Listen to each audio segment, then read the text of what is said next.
പ്രധാനമന്ത്രിയായാൽ എന്തൊക്കെ ഗതികേടാണ്.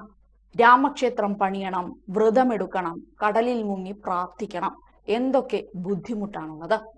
രാമക്ഷേത്ര വിഷയം ഏതാണ്ട് കെട്ടടങ്ങി. ദേ ഇപ്പോൾ മോദി കടലിനടിയിൽ പ്രാർത്ഥനയിലാണ്. ഇനി ഇവിടെ വല്ല അമ്പലവും കെട്ടിപ്പൊക്കാനാണോ മോദിയുടെ പ്ലാൻ എന്നറിയില്ല. തെരഞ്ഞെടുപ്പ് അടുത്തതോടെ മോദി ഒരു ദൈവഭക്തനായി മാറിയിരിക്കുകയാണ്. ഇപ്പോൾ കടലിനടിയിലാണ് പ്രാർത്ഥന.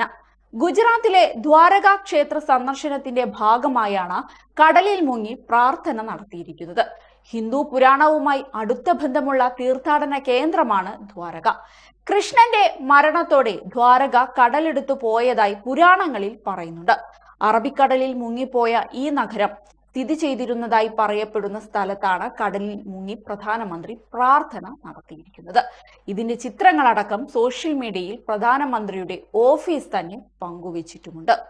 സ്കൂബ ഡൈവിംഗ് ടീമിനൊപ്പം കടലിന് അടിയിലേക്ക് പോയ മോദി അവിടെ പ്രാർത്ഥന നടത്തി. ശ്രീകൃഷ്ണന്റെ പ്രതീകമായ മയിൽപീലിയും കയ്യിൽ പിടിച്ചാണ് മോദി ആഴക്കടലിലെ ദ്വാരകയെ സന്ദർശിക്കാനെത്തിയത്. സമയത്തിനും കാലത്തിനും അതീതമായ ഭക്തിയാണ് കടലിനടിയിൽ അനുഭവപ്പെട്ടതെന്ന് പ്രധാനമന്ത്രി ട്വീറ്റ് ചെയ്തു. ജലത്തിൽ മുങ്ങിക്കിടക്കുന്ന ദ്വാരക നഗരത്തിൽ പ്രാർത്ഥിക്കുക എന്നത് വളരെ ദിവ്യമായ അനുഭവമായിരുന്നുവെന്നും ആത്മീയ മഹത്വത്തിന്റെയും കാലാതീതമായ ഭക്തിയുടെയും ഒരു പുരാതന യുഗവുമായി എനിക്ക് ബന്ധമുണ്ടെന്ന് തോന്നിയെന്നും ഭഗവാൻ ശ്രീകൃഷ്ണൻ എല്ലാവരെയും അനുഗ്രഹിക്കട്ടെ എന്നും മോദി എക്സിൽ കുറിച്ചു. കച്ച് ഉൾക്കടലിൽ നിർമ്മിച്ച പാലം ഉദ്ഘാടനം ചെയ്യാനാണ് പ്രധാനമന്ത്രി ദ്വാരകയിലെത്തിയത്. സുദർശൻ സേതു എന്ന് പേരു നൽകിയിരിക്കുന്ന പാലം ഇന്ത്യയിലെ ഏറ്റവും വലിയ കേബിൾ പാലമാണ്. ഓഖയെയും ബേറ്റ് ദ്വാരക ദ്വീപിനെയും ബന്ധിപ്പിക്കുന്ന സുദർശൻ സേതു 979 കോടി രൂപ ചിലവിലാണ് നിർമ്മിച്ചിരിക്കുന്നത്.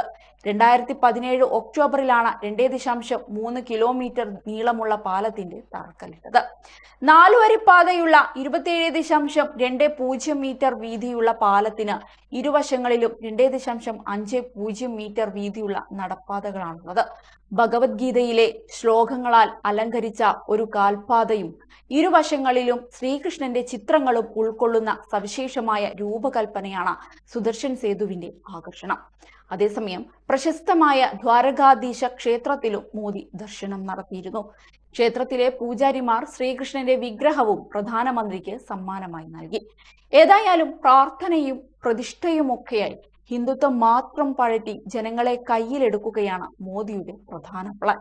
തെരഞ്ഞെടുപ്പ് തന്നെയാണ് ഇതിനൊക്കെ പിന്നിലുള്ള പ്രധാന ലക്ഷ്യമെന്ന് നിസ്സംശയം പറയാം.